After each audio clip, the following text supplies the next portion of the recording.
Hi guys, it is Cara theBubblelush. So this is my week 25 and 26 pregnancy update. I have made a list on my computer because my pregnancy brain has kicked into high gear. I tried to film this when I actually turned 26 weeks and it was crazy. I couldn't concentrate and I forgot about half the things I wanted to say. So I filmed a belly shot the day that I turned 26 weeks, so at the end of the video you'll see an accurate belly shot.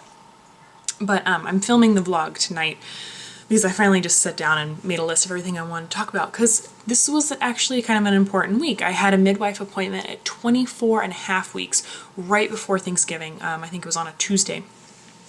It was a night appointment with the midwife, which is something new. Usually my appointments are like at 11 a.m. So most of you know that I've been keeping track of my weight. I just think it's important for me to keep an eye on the weight, especially considering how big Hannah was. I just want to make sure that I'm not gaining too much.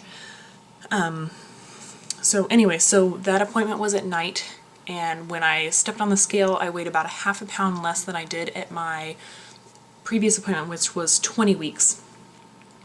And that morning when I weighed myself, it was obviously even less because it was first morning.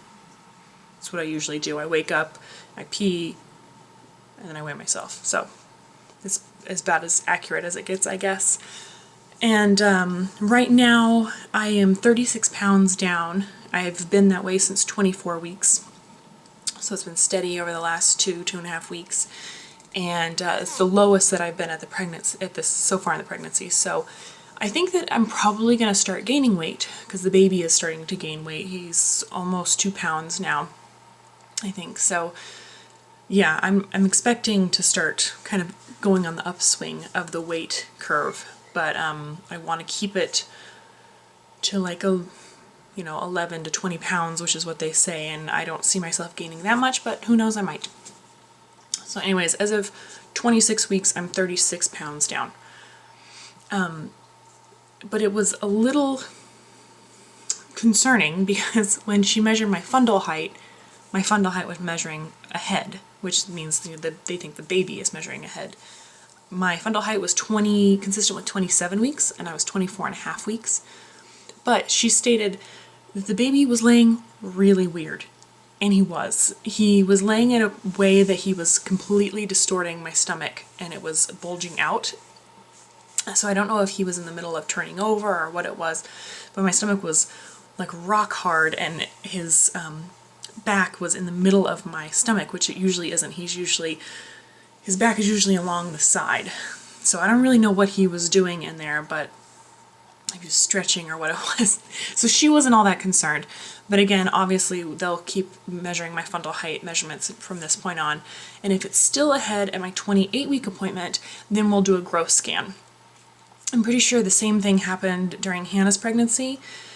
And because I know I had a growth scan right around 28 to 30 weeks, and it was an awful appointment. It was with the maternal fetal medicine high-risk doctor.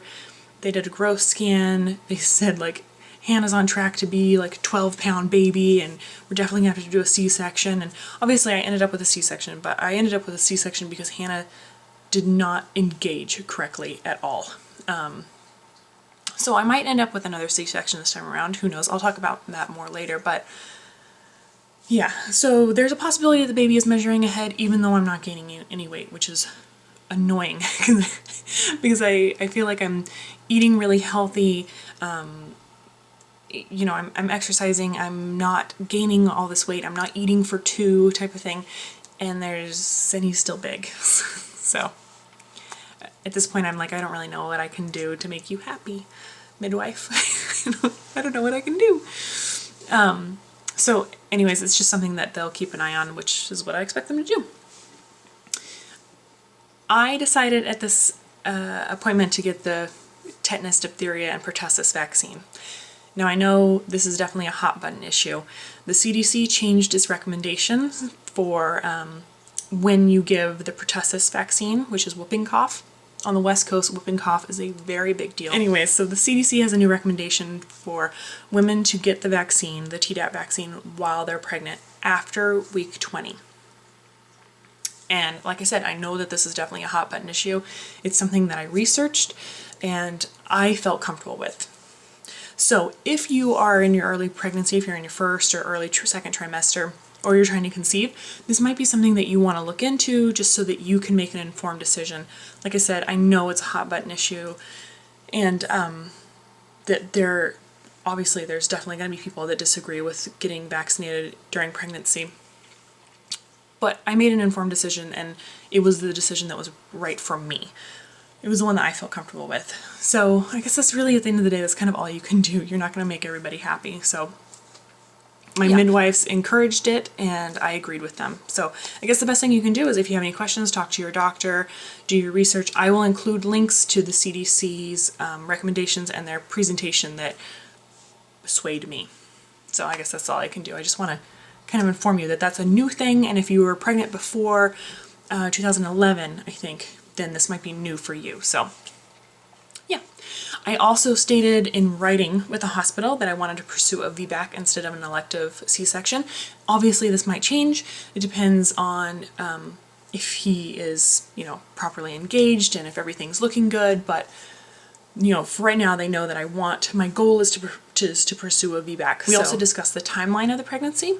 For those of you that didn't know, I was induced at 42 weeks with an unfavorable cervix. I was not dilated, I was not softened, nothing. It was starting from absolute zero. So that kind of sets you up for failure to begin with. And considering what my labor and delivery was like, they're just going to be more conservative this time around, and they're probably not going to let me go to 42 weeks. They'll probably wait until 40 or 41 weeks to have the discussion of, are we going to induce, or are we going to just have an elective C-section? And Chris and I will make up our minds if I don't just spontaneously go into labor, which I really hope to. I would love to have that moment of like, oh my God, I think it's time. That would be amazing. That is definitely my goal. But if it doesn't happen, and if we face the induction/elective C-section, we'll obviously make the decision that's best for us, and who knows now what that is. I guess it just kind of depends on what the situation is. Also, something super exciting, let me scroll down my list. We have finally decided on a name. We have decided on a name. I've told you guys that we've been stuck between two names. One of them is a name that Chris brought to the table, and another one is a name that I brought to the table. And we both liked each of the names, and we just couldn't decide between them at all. And over the past month and a half, have we even known that long? It feels like we've known he's a boy forever, but I guess we've known for about 6 weeks. I've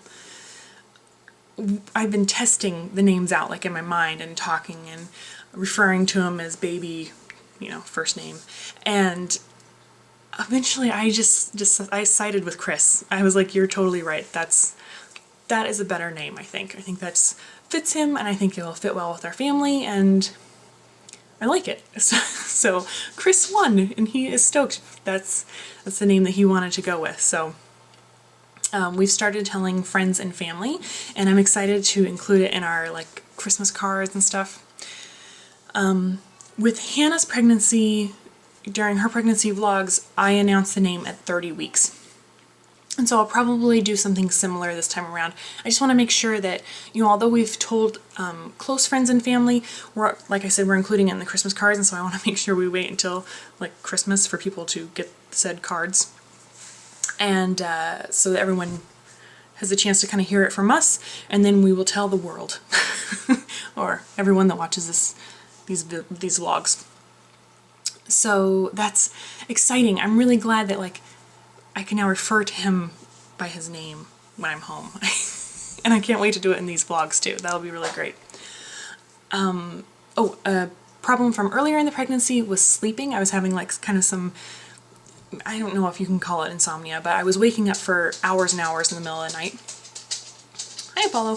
And I still do on occasion, but it's getting better. And I'm making a concerted effort to really relax before bedtime. Cut out the TV, maybe do some reading, or just relax. We try to put Hannah down at a consistent time, and then Chris and I can just have chill adult time. And I also keep a piece of paper and a pencil or a pen by my bed in my little bedside table, so that when I am awake and I'm having all of these flooding to-do thoughts going through my mind, I can just jot them all down, and that helps. If I feel like I'm like, okay, when I wake up in the morning, I can just look at the list and I can remember everything. But for now, Carla, you can go to sleep. That helps, obviously. Nesting is completely in full effect. I have been, I've gotten into a really good like cleaning schedule. I've gotten into a good, you know, schedule of taking Hannah to activities multiple times throughout the week, that kind of thing. So I feel like I'm trying to like probably get into a really good groove, and then I'll have the baby and everything will be completely up in the air for a couple months. But at least there will be some kind of established system so that I'm not going to have this like huge catch-up period when I'm huge and pregnant. I'm not going to be like, oh God, I need to clean under the stove because I haven't done that for 6 months, because I will have done it, that sort of thing. So nesting is happening, which is really exciting. And I think that's about it. Oh, one last thing. Part of nesting, I'm not like packing my hospital bags or anything like that, but I really want to buy him a very special coming home outfit. Hannah's coming home outfit just presented itself. It was the obvious pick. I loved it. It was super cute, and it's something that is in her little memory box with all of her little baby trinkets. She also has her like her Thanksgiving onesie, and her big sister shirt is going to go in there, and her first birthday shirt, just kind of like milestone things. It's kind of like a 3-dimensional scrapbook. So I want him to have like a really nice outfit that was his coming home outfit, and I'm having the hardest time finding just this. I don't even know what it looks like in my head, but I'm just having a hard time finding something. I think girls' clothing is so easy to find cute stuff, and so far what I found with boys' clothing is it either has monkeys or dogs on it, which is so annoying. So anyways, I'm just kind of on this strange hunt for a coming home outfit. I don't know. It's just something I've fixated on for some reason, and I think I'll feel better once I find it, but I don't know when I'm ever going to find it. And I think that's about it. So I'm at the end here, I'm going to, I guess, splice in the belly shot that I took with Hannah, and she'll say goodbye to you guys, but I'll say goodbye now. I hope you guys have a great week, and I will talk to you later. Bye. Okay, so this is 26 weeks.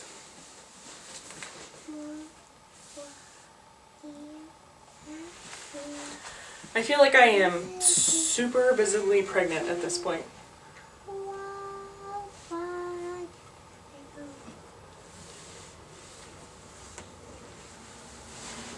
And I feel him a lot. His back is usually here, because it's usually super firm right here. And then there's lots of, I don't know what he does down here.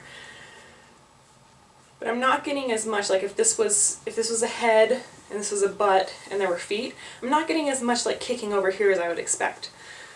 So I don't necessarily know what's going on, but I can just tell that like this is his back. I want to stand too. You want to stand too? How tall are you? I'm big and strong. You're big and strong? It's my turn. It is your turn. I've been. Here, come back here so they can see. I've been. You want to come here? Whoa, whoa, whoa, careful, don't fall. Here. So anyway, can you say, bye YouTube? Bye, YouTube. Bye YouTube. I'll see you at 27. See you at 27. I need to push that red button. We'll push the red button in just a second. I push the red button. Thanks for watching, guys, and I will Bye. We'll vlog more later. See you later. See you later. I got to push Yeah, that push that button. Okay, push that button. Well, push it again.